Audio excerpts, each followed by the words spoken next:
Bonjour à tous et bienvenue dans la 7e édition d'Hebdo. Cette semaine, l'actualité a été riche d'événements et la rédaction d'Hebdo a dû faire des choix pour vous offrir une information la plus complète possible.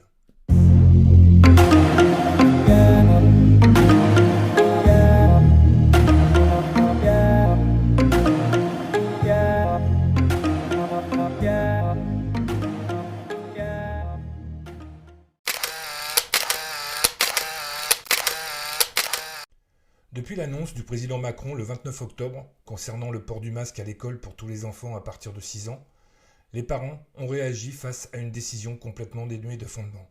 Puisque depuis le départ de la pandémie, les enfants ne sont ni porteurs de la maladie, ni ne la développent, ou si peu. Des scènes ubuesques se sont déroulées devant les écoles à la rentrée des vacances de la Toussaint, avec des policiers à l'entrée pour veiller au port du masque par les parents, comme pour les enfants, ou des directrices et directeurs d'établissements obligés de refuser l'accès de l'enceinte scolaire sans masque. Des manifestations se sont vite organisées sur tout le territoire avec des slogans sur des pancartes comme Non à l'asphyxie, Laissez nos enfants respirer, Mon corps est à moi, ou encore Non au masque, Laissez les enfants sourire. Certains orthophonistes s'inquiètent déjà des problèmes que vont développer nombre d'enfants avec ce bout de tissu qui écrase la bouche et empêche de prononcer les mots correctement. Cependant, ce n'est pas la seule pathologie qui risque de pourrir leur vie plus tard, puisque le port du masque peut avoir des effets néfastes sur la psychologie et la relation à l'autre, une forme de déshumanisation, de destruction sociale. Bien sûr, le gouvernement et le conseil scientifique ne communiquent pas sur les effets destructeurs de cette chose posée sur leur visage poupin, alors qu'il suffit de regarder vers le Japon, où les enfants sont confrontés dès leur plus jeune âge au port de ce masque, et développent des traumatismes dans leur relation aux femmes pour commencer, et dans la vie de tous les jours, avec des timidités maladives face aux autres. Ne nous étonnons pas d'avoir, dans une quinzaine d'années, une génération d'asociaux. Mais la grogne scolaire ne se centralise pas que dans les primaires. Le secondaire n'est pas en reste, puisque les collégiens et les lycéens se sont fait entendre leur voix pour dénoncer les mesures sanitaires imposées par le gouvernement, non respectées dans les établissements, puisqu'à chaque changement de cours, plusieurs centaines d'élèves se croisent dans les couloirs et se retrouvent dans des classes non désinfectées, puisqu'aucun personnel pour s'en occuper, et pas assez de temps pour assainir les dizaines de classes à chaque intercours. Encore un manque d'anticipation de l'exécutif, comme dans les hôpitaux. Plusieurs centaines d'adolescents se sont opposés aux directeurs d'établissement ainsi qu'aux forces de l'ordre, qui n'ont pas hésité à répliquer à coups de matraques, de grenades lacrymogènes et de LBD.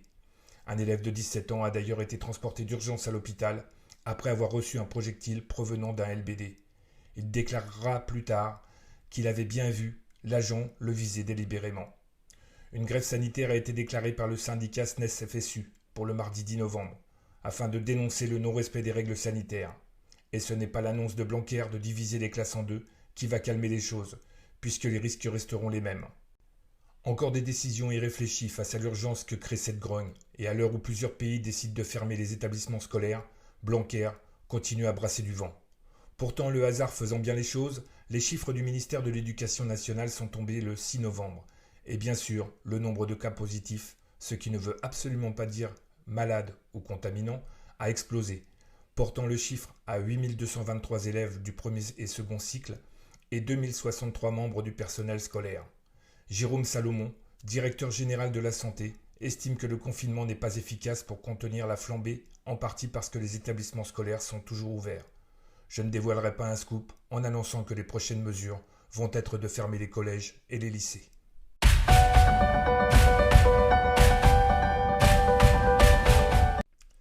Un petit tour rapide aux États-Unis, où les résultats des élections présidentielles se sont fait attendre, car d'énormes soupçons de fraude planent sur les résultats. Joe Biden et Donald Trump se sont invectivés par meetings et déclarations télévisées interposées, l'un accusant l'autre et inversement, et aussi de mener l'affaire devant la Cour suprême du pays. Autant dire qu'aucun des deux prétendants à la Maison-Blanche n'est prêt à s'avouer vaincu. Nous avons longtemps cru que le nom du prochain président des États-Unis n'allait pas être connu avant quelques semaines, signe que la démocratie américaine et leur système de vote avec les grands électeurs est devenu obsolète. Pourtant, le verdict est tombé à 18h, heure française. Trump va devoir quitter la Maison-Blanche pour laisser Joe Biden poser ses valises pour 4 ans. À moins que Donald Trump ne fasse opposition et conteste jusqu'au bout la décision du peuple américain. En attendant, Joe Biden devient le 46e président des États-Unis d'Amérique.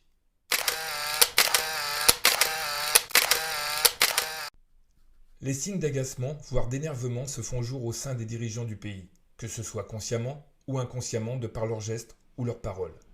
Les gestes et les postures de notre corps sont comme la graphologie. Ils reflètent nos émotions les plus intimes, comme celles que l'on veut cacher. Une des premières preuves flagrantes pour moi fut lors de l'intervention télévisée d'Emmanuel Macron pendant son allocution du 10 décembre 2018, 2 jours après l'acte 4 des Gilets jaunes. On sent, dans ses mains crispées, comme collées au bureau, un grand stress et surtout un moyen de ne pas montrer ses émotions. L'analyse des politiques existe depuis longtemps et nous devrions y être plus attentifs car cela nous alerterait sur d'éventuels mensonges. Cette dernière semaine, nos ministres se sont carrément lâchés en commençant par celui de la Santé, Olivier Véran, qui a perdu ses nerfs dans l'hémicycle alors qu'il revenait d'une visite dans le service de réanimation de l'hôpital de Corbeil-Essonnes. Il expliquait, d'un ton faussement empathique, le calvaire des soignants ainsi que celui de 2 jeunes intubés et dans le coma, à une opposition survoltée qui l'interrompait pour lui demander ce qu'il avait fait depuis 6 mois. Ce qui le fit sortir de ses gonds, et l'index, accusateur pointé vers eux, hurla « C'est ça la réalité, mesdames et messieurs les députés. Si vous ne voulez pas l'entendre, sortez d'ici. Elle est là la réalité de nos hôpitaux. Elle est là la réalité de nos hôpitaux. C'est ça la réalité de nos hôpitaux. Vous êtes en train de débattre de sujets alors que nos soignants se battent pour sauver des vies de cette manière-là dans nos hôpitaux. » Réaction inadmissible de la part d'un ministre qui sent qu'il manque d'arguments, éperpié, et pour seule défense, afin de détourner la conversation, justifie sa présence par l'inconséquence des députés qui viennent de voter pour la fin de l'état d'urgence sanitaire à la mi-décembre et la fin du confinement fin novembre, quoi qu'il arrive dans le pays. À quand la fin de cette mascarade qu'est devenue l'Assemblée nationale, alors qu'un ministre s'insurge d'un vote perdu et oblige à revoter autant de fois qu'il le faut pour enfin arriver à obtenir le résultat escompté par le gouvernement. D'ailleurs, pour faire un pied de nez à l'opposition, ce samedi en fin d'après-midi, le texte promulguant le prolongement de l'état d'urgence sanitaire au 16 février et un régime transitoire de sortie de l'état d'urgence au 1er avril a été voté par 154 voix pour et 38 contre. Quel déni de démocratie! Pour finir sur la gestuelle de nos ministres, nous ne pouvions passer à côté de celle de leur chef. Un geste échappé de façon majeure par un ministre qui ne manque pas de doigté comme ont pu le commenter les internautes. Jean Castex répond aux questions d'Anne-Claire Coudray sur TF1 sur le terrorisme et la crise sanitaire quand soudain il perd le contrôle de son majeur. Ou plutôt son inconscient lui ordonne de faire ce geste évocateur. On sent face à ce doigt dressé une perte de contrôle face au Covid et au terrorisme, à moins que cela signifie que les choses ne se passent pas comme le voudrait le président et que le corps ne peut plus dissimuler cet agacement. Une communication gestuelle qui prend tout son sens dans l'état actuel des choses.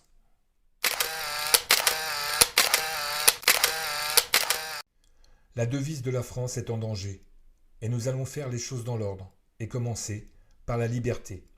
Depuis l'arrivée d'Emmanuel Macron au pouvoir, la flamme de la liberté s'est presque éteinte, tout d'abord doucement, puis devant la révolte qui a grondé avec le mouvement des Gilets jaunes, les choses se sont accélérées, loi après loi, décret après décret, la liberté est devenue un concept d'un autre temps.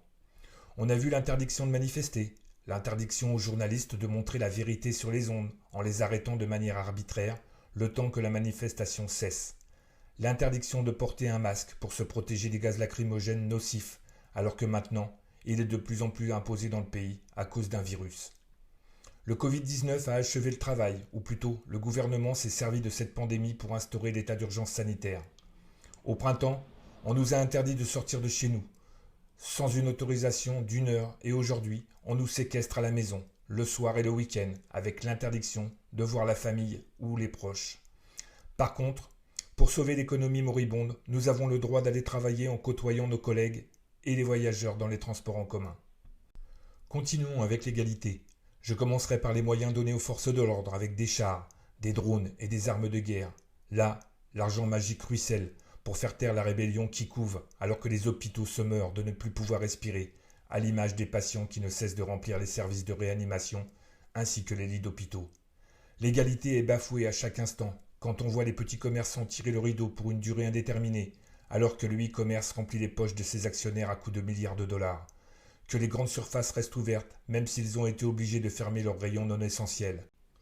Un mensonge de plus, puisque grâce à leur site de commande en ligne et leur drive, ils peuvent vendre tous ces produits interdits aux autres. Presque sous le manteau, comme honteux du mauvais tour qu'ils jouent aux petits commerçants qui n'ont pas les moyens de s'offrir un site en ligne convenable. Je pense aussi à ceux qui n'ont que leur savoir-faire à vendre, comme les coiffeurs ou les tatoueurs, et qui ne survivront pas à cette injustice. D'ailleurs, comment se fait-il que les tabacs soient encore ouverts? Sont-ils des magasins de première nécessité? Je sais que cette question va fâcher beaucoup d'entre vous, mais il faut voir les réalités des choses, car tout le monde sait que la consommation de tabac provoque des cancers et des problèmes d'ordre respiratoire qui encombrent les services de réanimation qui, à l'heure actuelle, ont cruellement besoin de lits pour les victimes du Covid. On ne confine pas les fumeurs, pas plus qu'on ne ferme les bureaux de tabac. Pourtant, 73 000 personnes décèdent chaque année des effets néfastes des cigarettes. Alors j'entends déjà certains d'entre vous fulminer en criant que fumer ne s'attrape pas. Et vous auriez raison. Cependant, le tabagisme passif tue aussi entre 3 000 et 5 000 personnes par an en France. Et eux n'ont jamais demandé à mourir à cause de votre habitude. Mais l'égalité est-elle présente quand nos dirigeants se déplacent en hélicoptère ou en jet pour faire 200 km ou se gavent de mets dignes des plus grands restaurants, alors qu'une large partie des Français voient leur compte dans le rouge dès le 10 de chaque mois, quand ce n'est pas avant? Je terminerai par la fraternité, qui n'a jamais été autant oubliée dans un coin de notre mémoire, quand chacun se défend seul face au rouleau compresseur des gouvernements et des ultra-riches, quand chaque corporation crie leur colère dans la rue, sans jamais vouloir se joindre à d'autres qui se battent pour les mêmes problèmes, et qui, devant l'incompréhension de certains, prétexteront qu'ils ne veulent pas que les autres tirent la couverture à eux et obtiennent ce qu'eux n'auront pas. Quand les Français s'apercevront-ils que ce plan a longuement été mis en place pour nous diviser et que nous fassions nos mini-révolutions chacun de notre côté, avec les commerçants qui défilent dans les rues qui sont leurs trésors, ou encore les routiers qui préparent leur grève alors que les parents s'insurgent du port du masque de leur progéniture dès 6 ans et cela 7 heures durant. Macron et ses ministres doivent bien s'amuser de nous voir désunis, car tant que les choses resteront dans cet état, le pouvoir sera de leur côté pour tuer nos acquis sociaux et supprimer notre liberté. Le mouvement des Gilets jaunes avait révélé quelque chose qui avait fait peur au pouvoir en place. La solidarité, la fraternité retrouvée avec des rencontres et des échanges avec des personnes que nous n'aurions certainement jamais côtoyées avant. Des personnes de toute classe sociale qui réclamaient les mêmes choses que nous. Pourtant, cette fraternité a été broyée dans les bras des forces de l'ordre et de la justice, dernier rempart avec les médias face à un peuple qui ose se soulever. La première partie est maintenant terminée. Je vous donne rendez-vous pour la seconde dans quelques instants.